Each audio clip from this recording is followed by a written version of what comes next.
Subscribe कीजिए आपका bank का चैनल को तथा बेल आइकन को दबाइए बैंकिंग से जुड़े सभी सवालों को जानने के लिए।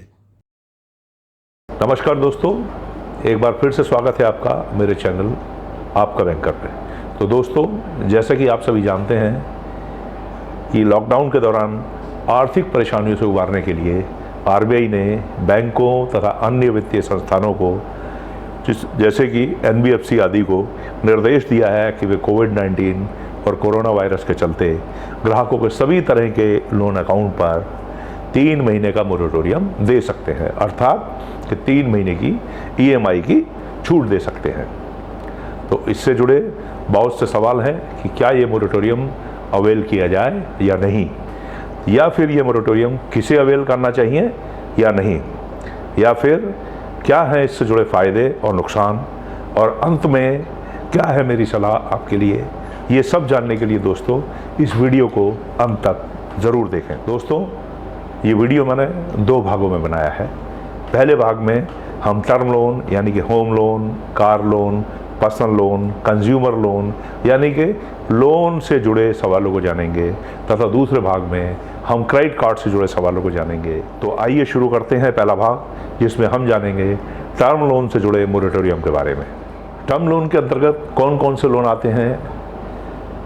Housing loan, education loan, personal loan, consumer loan, agriculture term loan या अन्य सभी ऐसे लोन जिनका कि भुगतान नियमित किस्तों अर्थात ईएमआई के माध्यम से किया जा रहा हो। दूसरा है कि किन खातों पर लागू होगा मोरेटोरियम।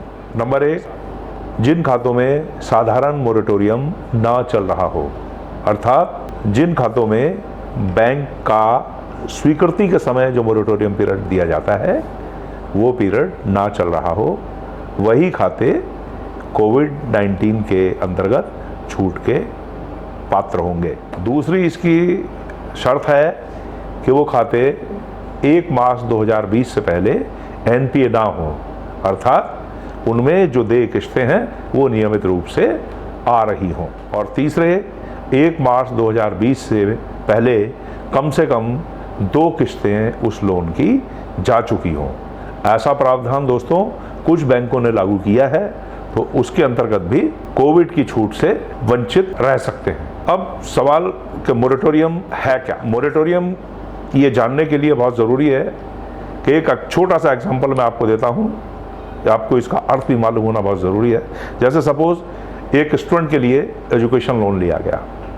अब उस लोन पर, एजुकेशन लोन तो चल रहा है, लेकिन उसकी अदायगी या रीपेमेंट कब से शुरू होगी? जब वो बच्चा अपने जॉब पर आ जाएगा, और उसके जॉब पर आने के 6 महीने बाद या साल भर बाद, जैसा भी बैंक ने प्रावधान किया हो, तो जब तक वो बच्चा अपनी जॉब प्राप्त करता है, जिस डेट से लोन अवेल किया और जब तक उसको जॉब मिली, उस पीरियड को मोरेटोरियम पीरियड साधारणतः कहा जाता है। तो यहाँ हमारा मोरेटोरियम से ऐसे मोरेटोरियम जिसमें ना चल रहा हो वही खाते इसके अंदर मोरेटोरियम, जो कोविड-19 का मोरेटोरियम है, उसके पात्र होंगे। तो दोस्तों, अब हम आते हैं अगले प्रश्न पर। इसे कैसे अप्लाई किया जाए? कंसर्न बैंक से उनका ईमेल भेज करके, उनके नियमित फॉर्म पर भरकर उसको विधिवत प्रस्तुत करके, या कोई पत्र वगैरह बैंक को राइटिंग में दे करके उनके प्रेस्क्राइब फॉर्म में जो हो, इसको हम प्राप्त कर सकते हैं। तो दोस्तों, अब हम आते हैं अगले प्रश्न पर कि इस मोरेटोरियम का फ़ायदा क्या है। पहला फ़ायदा कि 3 महीने तक हमें इस पर कोई किस्त नहीं देनी।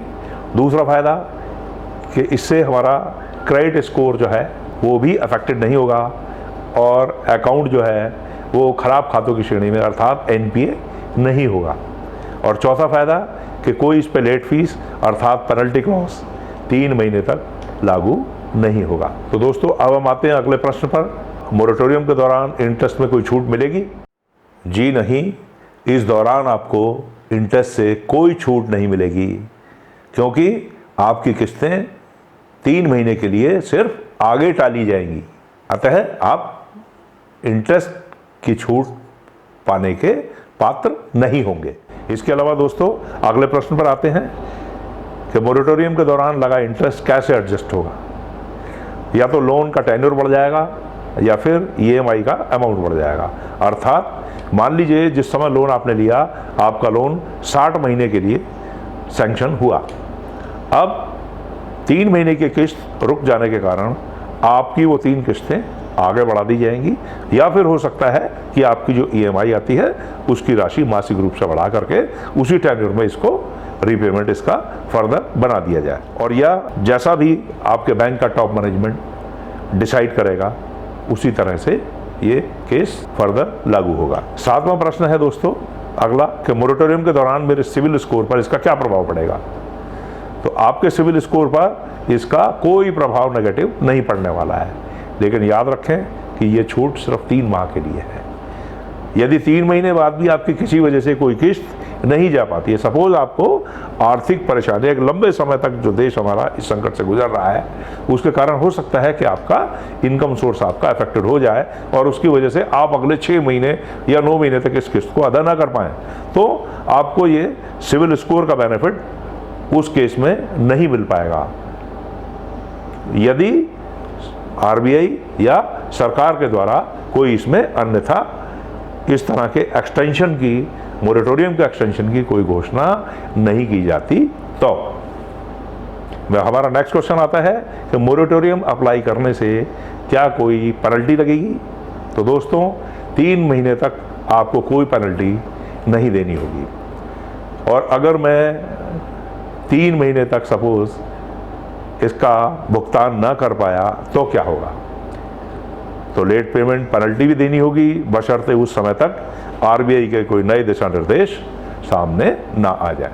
तो दोस्तों आज का मेन मुद्दा व मेरा सुझाव कि कोविड-19 मोरेटोरियम को अवेल किया जाए या नहीं, ये एक बहुत ही महत्वपूर्ण प्रश्न है, और दोस्तों ये सोच समझ के आपको तय करना है कि इस पर आज यदि किसी भी रूप में आप इस हालत के अंदर हैं कि आप जब तक कि आपको आपकी रोज़मर्रा की जो मूलभूत आवश्यकताएं हैं उनके ही लाले ना पड़ जाएं, तब तक आप इस किस्त को जारी रखिए, ये मेरा व्यक्तिगत सुझाव है।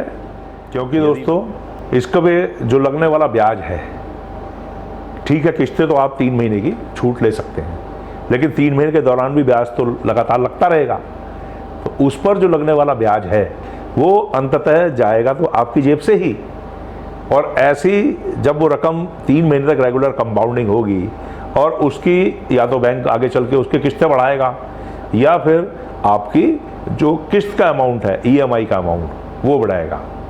दोनों तरह से ही उम्मीद करता हूँ आप मेरा अभिप्राय इसमें समझ गए होंगे कि लोन की सपोज आपकी 50 किस्तें सैंक्शन है या 60 किस्तें सैंक्शन है, तो ये उस केस में किस्तें भी आगे जा सकती हैं, और किस्त की जो राशि है या उसको बढ़ा करके EMI को बढ़ा करके बैंक इसको लेगा, और वो अनावश्यक जो बर्डन आप पे पड़ने वाला है उसको आप अपने आप से कैसे बचाएं, और वो बर्डन आपको लंबे समय तक पड़ता रहेगा। उससे बचने के लिए ये मेरी व्यक्तिगत सलाह है कि जब तक इसको बहुत ही अत्यावश्यक महसूस ना हो, कृपया इसको अवेल ना करें, अन्यथा ये आपको लॉन्ग टर्म में कुल मिला करके नुकसानदेह ही साबित होने वाला है। तो दोस्तों टर्म लोन के मोरेटोरियम के बारे में इतना ही। क्रेडिट कार्ड्स के बारे में जानने के लिए इस वीडियो का अगला भाग देखें। मेरे वीडियो को लाइक करें, सब्सक्राइब करें और अधिक से अधिक शेयर करें। नमस्कार, जय हिंद।